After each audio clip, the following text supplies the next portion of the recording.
Well, hello. I am thrilled today to have found a pilot who is snowed in Alaska to talk to us about the Grand Caravan today, the 208.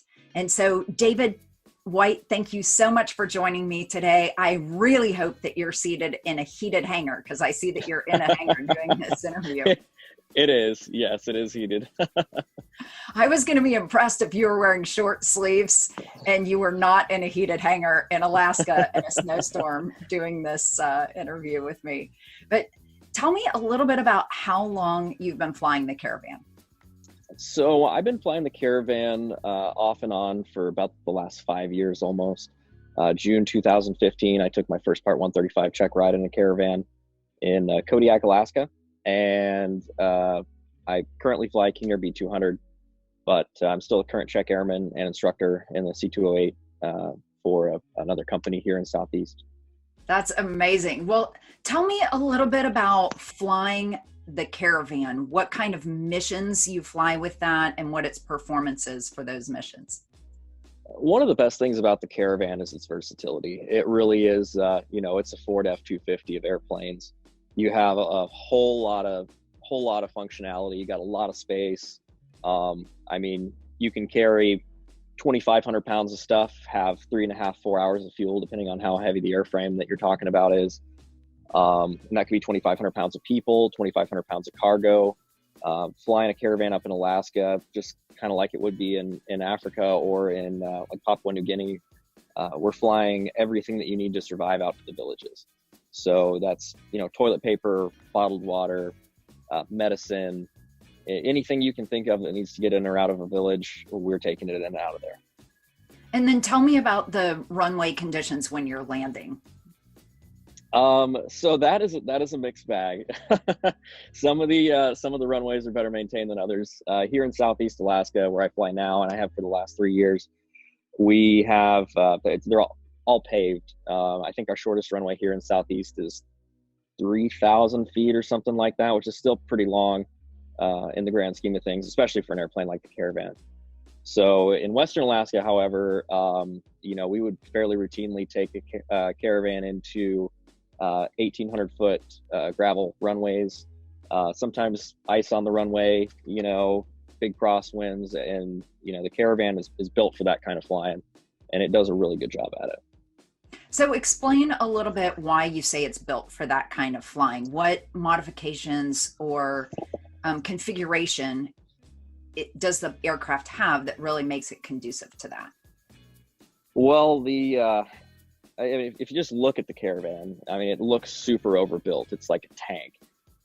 You can use and abuse those airplanes, and they are meant to take the abuse. The gear is really, really stout. A lesser airplane or an airplane with retractable gear like the two sitting behind me right now, I'm not sure if they could take the abuse that the Caravan can. That's what it was designed to do. Cessna, someone there, they really made sure that they had it's a Leatherman multi-tool, one size fits all. It can do almost anything that you need it to do out there. From unimproved runways, I know that there's quite a few operators here that'll do some I call it gentleman's off airport work in a Caravan. So like a really, really nice beach or something like that. They'll do that. Or I've heard that people take them onto some long gravel bars sometimes, but I have personally never done that. And I don't think I'd want to try it either. So crazy. Well, tell me about the range of the Caravan, switching gears a little bit here. So the Caravan can carry a lot of gas. So you have essentially 2,200 pounds of fuel. I think it's totals 2,232 pounds or something like that. And you're burning, especially if you get up high, you can burn as little as 280 to 300 pounds an hour. So you're looking at a long range. I know that when they ferry a Caravan from, say, North America to Europe or something like that, they don't even have to put a ferry tank in there. They can do it just with the normal tanks, like Goose Bay to Greenland to Iceland, and then on to the UK or Ireland or wherever the customer needs the aircraft. So it's you really have the opportunity to trade range for payload. And even then, if you load up full tanks in a Caravan, you still have, 1,600 pounds of usable load remaining, which is quite a bit. Yeah, so 5 or 6 hours. Yeah. Oh, easily. Yep. Yeah. 7 hours, if you're up at, 12, 13,000 feet is not unheard of. It's, you pull out the POH and it definitely has some long legs if you want it to. And what's the longest trip you've taken in it? The longest trip I've ever done in a Caravan would have to be from, and now people in the lower 48 are going to laugh because this really isn't a long one in the grand scheme of things. But I think the longest trip I've ever done would have been from St. Mary's, Alaska to Palmer, Alaska. I think that's about 450 miles or something like that. So 3 hours or so. Okay. And what's your normal cruising altitude? It depends on what we're trying to do. You're cruising anywhere from 500 feet up to 12,000 feet, depending on the terrain, what the weather's like. In a lot of cases, and it's getting better, but a lot of the cases, airports that we'll fly to in the Caravan don't have an instrument approach. So we'll go VFR, and we're required to be 500 feet above the ground, and we'll do that and get in there, get some folks, bring them what they need, bring people out, go to the doctor, whatever it is. So it's in the versatility of the Caravan is what allows us to do that as well. Tell me about the pilot workload. You're a check airman in this aircraft. What do you see people who are just coming into this aircraft experiencing as far as a pilot workload, and what do you experience personally with that? I think the Caravan is one of the easiest airplanes to fly that I've ever flown. It's very stable.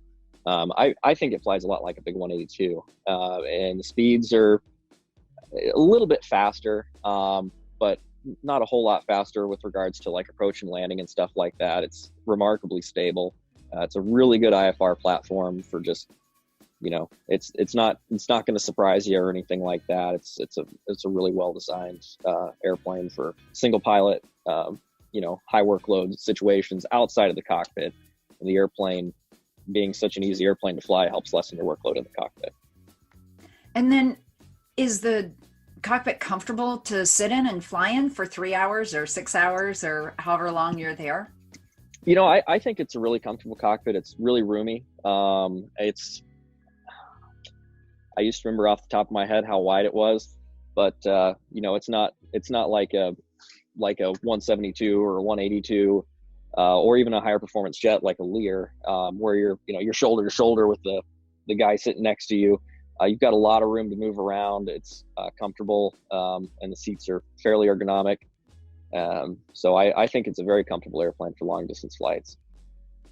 And then when you have seats in it, how many passengers is it typically configured for, and what's their comfort level? So the max amount of passengers we're allowed to carry Part 135 is 9. So we'll have 9 seats in the back of a Caravan. I know that Cessna has some really nice trim packages available for the Caravan. We don't have any of those. I've never flown one of those. It's definitely very much a utilitarian design in the back for the passengers. Folding seats so we can take them in and take them out super easy, stack them in the back on the hat rack. I would not want to be a passenger in one for 3 hours, at least not one of the ones that I've flown. But like I said, I know that they've got some really, really nice, high level trim packages that Cessna can put in for you, but that's not what we're running here in Alaska. Well, normally I ask about luggage at this part in the interview, but I think that we've already covered that. Talk to me about the balance of the cargo when you load the aircraft. Do you put more in the rear? Is it a really good center of gravity that's pretty stable no matter how you load it? Tell me a little bit more about that. The Caravan has an enormous envelope. It's very difficult. It's actually a lot easier to get it out of a forward or get it into a forward CG situation than it is once you're loading it up with stuff to get it out to the rear. For example, in the Caravans that I've flown, most of them, if you have 2 guys in the front, for instance, doing a check ride, you actually are forward of your center of gravity envelope, and you'll have to load up some stuff in the back, put 100 pounds of stuff on the hat rack in the back, just to get yourself back in weight and balance. But when you're talking loading it up with cargo and stuff like that, I mean, we'll do, combi loads. So we'll take a seat row out or something like that, put a bunch of mail, soda pop, whatever it is out there, throw a cargo net over it, strap it down. And 6 passengers, 1,000 pounds of stuff is not unreasonable at all. And like I said, because of that huge weight and balance envelope, you really have to be trying to get it out half, generally speaking. Very good. Well, can you tell me a little bit about the reliability of the Caravan?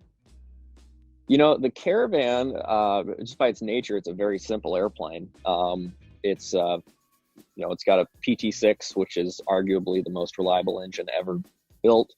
No retractable gear, no fancy pressurization system or anything like that to brake. It is the only issues that I've had with the Caravan that have left me stuck somewhere have been starter generators, and occasionally run-of-the-mill avionics issues, like your attitude indicator decides it's just tired of work and it rolls over on its back on you or something like that. But you'll get that with any airplane. I think the Caravan is the most reliable airplane I've ever flown.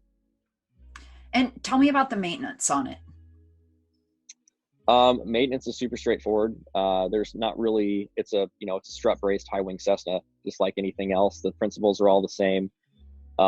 Really the only thing that would differ from like your run-of-the-mill 172 is spoilers on the top of the wings that enhance roll control at low speeds, and the Pratt engine. But other than that, it's a very easy airplane to maintain and work on. I actually enjoyed helping the mechanics in the hangar if I'm bored sitting around a weather day like today. Hey, do you need me to, what do you need? So it's it really is lots of room everywhere to especially in the engine compartment. It's a very easy airplane to work on. Well, I always love the answer to this question, and I imagine you've flown some pretty unusual things. What's the craziest thing you've ever flown? That is a really tough one. I would have to say that